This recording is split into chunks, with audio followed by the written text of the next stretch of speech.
बड़ी खबर आई, दुनिया भर में अचानक ठप हुए सॉफ्टवेयर कंपनी माइक्रोसॉफ्ट के सर्वर से जुड़ी हुई। माइक्रोसॉफ्ट ने दावा किया कि उसने शाम होते होते सर्वर की समस्या से राहत पा ली। कंपनी ने घंटों की मशक्कत के बाद सर्वर ठप होने के मामले को सुलझाने का दावा किया। बताया गया कि सुबह करीब 11 बजे माइक्रोसॉफ्ट के सर्वर में एक अपडेट के वक्त अचानक ग्लिच आ गया था, जिसका असर यह हुआ कि दुनिया के कई देशों में जिंदगी पर ब्रेक ही लग गया। इससे सबसे ज्यादा नुकसान अमेरिका, जर्मनी, ऑस्ट्रेलिया और ब्रिटेन को उठाना पड़ा। इन देशों में तो सारे कामकाज ही ठप्प हो गए, क्योंकि माइक्रोसॉफ्ट के सर्वर में आई खराबी ने मानो दुनिया को अपाहिज सा कर दिया। एक सर्वर से ठप्प होने से दुनिया के कई देश ऑफलाइन हो गए। बताया गया कि माइक्रोसॉफ्ट के सर्वर में जारी एक अपडेट के दौरान अचानक आई तकनीकी खराबी की वजह से सर्वर ठप्प हो गया और दुनिया की लाखों कंप्यूटर स्क्रीन नीली पड़ गई। उनमें आउट ऑफ सर्वर यानी सर्वर से कनेक्ट न हो पाने की चेतावनी लिखी दिखने लगी और इसी नीली स्क्रीन ने तेजी से घूमती दुनिया को मानो एक झटके में रोक दिया।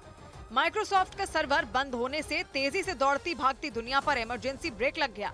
सब कुछ रुक गया और सब कुछ मतलब सब कुछ, क्योंकि दुनिया के कई देशों की कई सेवाएं माइक्रोसॉफ्ट के इसी सर्वर के जरिए चल रही थी और सर्वर ठप पड़ते ही वो बंद पड़ गईं। फिर चाहे वो एयरलाइंस कंपनियों के बड़े बड़े नाम हो या फिर हर दिन करोड़ों के लेन देन करने वाले बड़े बड़े बैंक, दुनिया के बड़े शेयर मार्केट हो या फिर जरूरी सुविधाएं, सब कुछ एक झटके में बंद हो गए। अमेरिका में तो इमरजेंसी सुविधाएं तक बंद हो गईं। दुनिया के कई देशों में तो ऑनलाइन पेमेंट करना भी मुश्किल हो गया। इसके अलावा अस्पताल, ट्रेन, मेट्रो और ऑनलाइन चलने वाले करीब करीब सभी चीजों पर ब्रेक लग गया। और ये हाल किसी एक देश का नहीं था, बल्कि शायद ही दुनिया का कोई ऐसा देश बचा हो जहां सर्वर ठप पड़ने की वजह से आपाधापी ना मची हो। अमेरिका और यूरोप के कई देशों में तो एक सर्वर की वजह से इमरजेंसी जैसे हालात हो गए, क्योंकि उन देशों में सब कुछ बंद पड़ गया। इसका सबसे भीषण असर अमेरिका पर पड़ा। अमेरिका में तो सैकड़ों उड़ानें रद्द हो गईं, ट्रेन और मेट्रो तक बंद करनी पड़ गईं। वहीं ब्रिटेन में दुनिया का सबसे बड़ा stock market London stock exchange बंद होने से हाहाकार मच गया। इसके अलावा स्काई न्यूज का लाइव प्रसारण भी रुक गया। ऑस्ट्रेलिया में तो एयरपोर्ट, बैंक और आईटी कंपनियों का काम रुक गया। बात करें जर्मनी की, तो वहां आईटी कंपनियों के कर्मचारियों को छुट्टी दे दी गई और शेयर बाजार भी बंद करना पड़ा। पुर्तगाल और स्पेन में भी सैकड़ों उड़ानें रद्द हुई और हजारों यात्री एयरपोर्ट पर फंसे रहे। इजराइल में तो अस्पतालों में लगे कंप्यूटर सिस्टम भी क्रैश हो गए। लेकिन सबसे ज्यादा असर पड़ा दुनिया भर की एयरलाइन कंपनियों पर। ऐसा इसलिए क्योंकि माइक्रोसॉफ्ट का जो सर्वर क्रैश हुआ उसमें हजारों कंपनियों का डेटा होने का दावा किया गया और बगैर डेटा के अंतर्राष्ट्रीय उड़ानों पर ब्रेक लग गया। सब कुछ मानो थम सा गया। एयरपोर्ट पर यात्रियों की कतारें लग गई। लोग अपने हाथों में टिकट और बोर्डिंग पास लेकर घूमते नजर आए। लेकिन जैसे ही उन्होंने अपनी फ्लाइट का वक्त देखने के लिए एयरपोर्ट पर लगी स्क्रीन का रुख किया, वो हैरत में रह गए, क्योंकि सर्वर ठप होने की वजह से वो स्क्रीन ब्लैंक हो गई। उन पर सिवाय नीले रंग के कुछ और नहीं दिखा। माइक्रोसॉफ्ट का सर्वर ठप पड़ते ही अमेरिका, ब्रिटेन, तुर्की, जर्मनी, पुर्तगाल और स्पेन समेत कई देशों में तो सैकड़ों उड़ानें रद्द कर दी गयी। और ये बात यात्रियों को एयरपोर्ट पहुँचने के बाद पता चली, क्योंकि सर्वर में खराबी आने की वजह से उन्हें ये सब जानकारी घर बैठे नहीं मिल पाई, जैसे पहले मिला करती थी। विमान कंपनियों ने यात्रियों से अपील की कि वो हेल्पलाइन नंबरों या फिर एयरपोर्ट पर मौजूद पूछताछ केंद्रों का सहारा लें। और ऐसा ही नजारा भारत में भी कई एयरपोर्ट पर दिखा। हालांकि भारत में बाकी देशों की तरह बड़े पैमाने पर उड़ानें रद्द नहीं हुई, लेकिन घंटों के लिए टाल जरूर दी गई।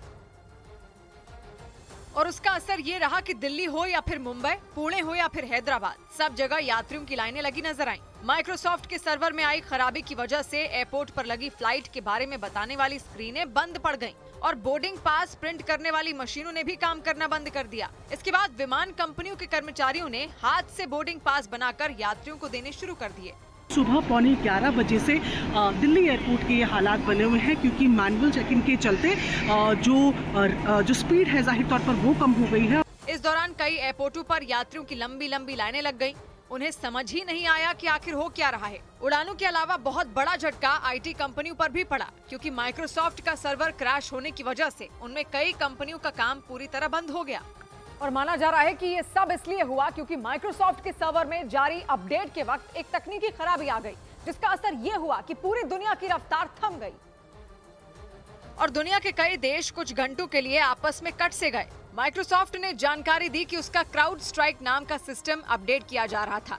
इसी सिस्टम में दुनिया भर का डेटा, पासवर्ड और जानकारियां होती हैं। लेकिन दावा किया गया कि इस अपडेट के दौरान एक ग्लिच आया, मतलब एक तरह की तकनीकी खराबी आई। उसके बाद दुनिया के लाखों कंप्यूटर ठप पड़ गए। उनकी स्क्रीन नीले रंग से रंग गई। इसे ब्लू स्क्रीन ऑफ डेथ कहा जाता है।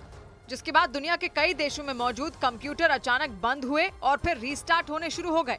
और इसी वजह से शुरुआत में किसी बड़े साइबर अटैक की आशंका जताई गई, क्योंकि एक साथ दुनिया के लाखों कंप्यूटर एक ही तरह से बंद होने शुरू हो गए, जिसके बाद इस तरह की चर्चाओं ने जोर पकड़ लिया कि किसी ने माइक्रोसॉफ्ट के सर्वर को हैक करने की कोशिश की, क्योंकि उस सर्वर में दुनिया भर का डेटा मौजूद था और आशंका जताई गई कि उन्हीं जानकारियों में सेंध लगाने के इरादे से किसी ने साइबर हमले की कोशिश की।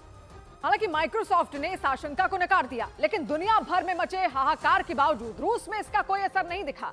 मतलब अमेरिका, जर्मनी, फ्रांस, ऑस्ट्रेलिया और ब्रिटेन जैसे देश कुछ घंटों के लिए ठप पड़ गए, लेकिन रूस में जरा भी उथल पुथल देखने को नहीं मिली।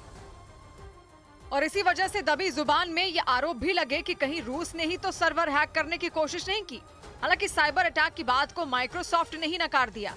दावा किया गया कि रूस में इस सर्वर क्रैश का असर इसलिए नहीं पड़ा क्योंकि यूक्रेन से जारी जंग की वजह से अमेरिका और यूरोप के देशों ने उस पर अनगिनत प्रतिबंध लगा दिए थे, जिसके बाद वो पहले से ही आधी दुनिया से कटा हुआ था और उसने अपने देश में साइबर सिस्टम का जाल तैयार कर लिया था।